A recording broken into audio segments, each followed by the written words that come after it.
কিশোর অপরাধ, জুভেনাইল ডিলিনকোয়েন্সি। কিশোর অপরাধ এমন কোনো অপরাধমূলক কার্যক্রম যা সাধারণভাবে 18 বছরের নিচের কিশোর কিশোরীদের দ্বারা সংঘটিত হয়। এসব অপরাধ বিভিন্ন ধরনের হতে পারে, যেমন চুরি, মারামারি, মাদক সেবন, ভাঙচুর, গতি আইন লঙ্ঘন ইত্যাদি। কিশোর অপরাধ হল একটি জটিল সামাজিক সমস্যা যেখানে কিশোর কিশোরীরা আইনবিরোধী কাজ করে। এই সমস্যাটি বিশ্বব্যাপী একটি উদ্বেগের বিষয় এবং বাংলাদেশেও এর প্রভাব লক্ষণীয়। কিশোর অপরাধের কারণ। কিশোর অপরাধের পেছনে একাধিক কারণ কাজ করে। এর মধ্যে উল্লেখযোগ্য হল: ১. পারিবারিক পরিবেশ, ভাঙা সংসার, পিতামাতার মধ্যে দ্বন্দ্ব, শারীরিক ও মানসিক নির্যাতন, অবহেলা ইত্যাদি কিশোরদের অপরাধের দিকে ঠেলে দিতে পারে। ২. সামাজিক পরিবেশ, দারিদ্র্য, বেকারত্ব, অশিক্ষা, মাদকাসক্তি, খারাপ সঙ্গ, অপরাধমূলক চক্রের প্রভাব ইত্যাদি কিশোরদের অপরাধের দিকে ঠেলে দিতে পারে। ৩. মানসিক সমস্যা, হতাশা, উদ্বেগ, আক্রমণাত্মকতা, আত্মবিশ্বাসের অভাব ইত্যাদি মানসিক সমস্যা কিশোরদের অপরাধের দিকে ঠেলে দিতে পারে। ৪. মাধ্যমের প্রভাব, চলচ্চিত্র, টেলিভিশন, ভিডিও গেম ইত্যাদি মাধ্যমে হিংসা, অশ্লীলতা ও অপরাধমূলক কাজের প্রদর্শন কিশোরদের মনে নেতিবাচক প্রভাব ফেলতে পারে। ৫.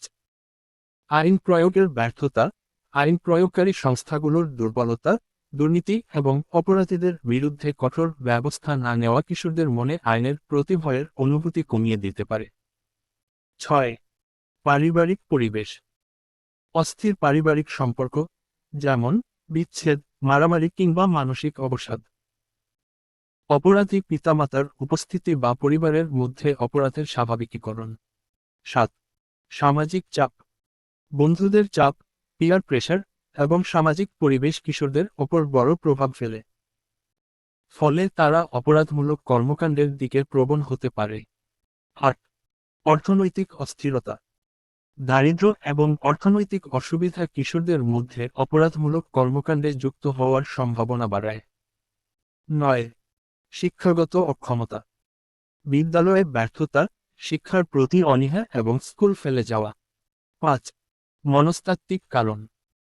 মানসিক অসুস্থতা, আবেগজনিত সমস্যা বা আচরণগত সমস্যা কিশোর অপরাধের দিকে পরিচালিত করতে পারে। ৬. সাংস্কৃতিক উপাদান।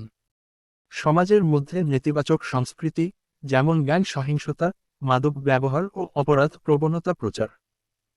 কিশোর অপরাধের ফলাফল। কিশোর অপরাধের ফলাফল ব্যক্তিগত, সামাজিক এবং আইনগতভাবে গুরুতর হতে পারে।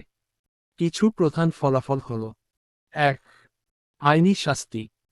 কিশোর অপরাধীর জন্য আইনের শাস্তির ব্যবস্থা রয়েছে, যা তাদের ভবিষ্যৎ জীবনকে প্রভাবিত করতে পারে। দাবি করা হয় কিশোর আইন বিচার ব্যবস্থা দ্বারা তারা সাধারণত প্রশিক্ষণ কেন্দ্রে পাঠানো হয়, কিন্তু তাদের বিরুদ্ধে নথিবদ্ধ অপরাধ থাকতে পারে। ২. মানসিক প্রভাব। অপরাধে যুক্ত হওয়া কিশোরদের মানসিক স্বাস্থ্য অবনতির ঝুঁকি বাড়তে পারে, যার মধ্যে উদ্বেগ, অবসাদ এবং সমাজ থেকে বিচ্ছিন্নতা অন্তর্ভুক্ত। ৩. শিক্ষাগত ফলাফল। কিশোর অপরাধীদের শিক্ষাগত অগ্রগতিতে বিঘ্ন সৃষ্টি হয়। তারা স্কুলের প্রতি আগ্রহ হারায় এবং পরে কর্মসংস্থানের সুযোগও কমে যায়। ৪. সামাজিক সম্পর্কের অবনতি। অপরাধে যুক্ত হওয়ার কারণে পরিবার ও বন্ধুদের সাথে সম্পর্কের মানসিকতা ক্ষতিগ্রস্ত হতে পারে। সমাজের দৃষ্টিতে তারা একটি নেতিবাচক চিহ্ন পেতে পারে। ৫.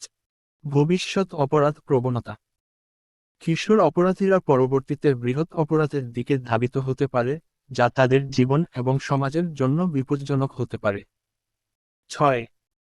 ব্যক্তির জন্য, কিশোর অপরাধীরা কারাগারে যেতে পারে, তাদের সামাজিক সম্মান হারাতে পারে, শিক্ষা ও কর্মসংস্থানের সুযোগ হারাতে পারে এবং মানসিকভাবে বিপর্যস্ত হয়ে পড়তে পারে। ৭. পরিবারের জন্য, কিশোর অপরাধের কারণে পরিবারের সুনাম ক্ষুণ্ণ হতে পারে, পারিবারিক সম্পর্ক নষ্ট হতে পারে এবং আর্থিকভাবে ক্ষতিগ্রস্ত হতে পারে। ৮. সমাজের জন্য, কিশোর অপরাধের ফলে সমাজে অশান্তি, ভয় ও অবিশ্বাস বৃদ্ধি পায়। এটি অর্থনীতির জন্য ক্ষতিকর। উপসংহার। কিশোর অপরাধ একটি জটিল সামাজিক সমস্যা যা কিশোরদের জীবন এবং সমাজে ব্যাপক প্রভাব ফেলতে পারে। এর কারণ ও ফলাফলগুলি বোঝার মাধ্যমে যথাযথ কৌশল গ্রহণ করা সম্ভব, যা কিশোরদের সঠিক দিক নির্দেশনা এবং সামাজিক উন্নয়নে সহায়ক হতে পারে। সমাজ, পরিবার ও বিদ্যালয়ের সমন্বিত প্রচেষ্টা কিশোর অপরাধ প্রতিরোধে গুরুত্বপূর্ণ ভূমিকা রাখতে পারে।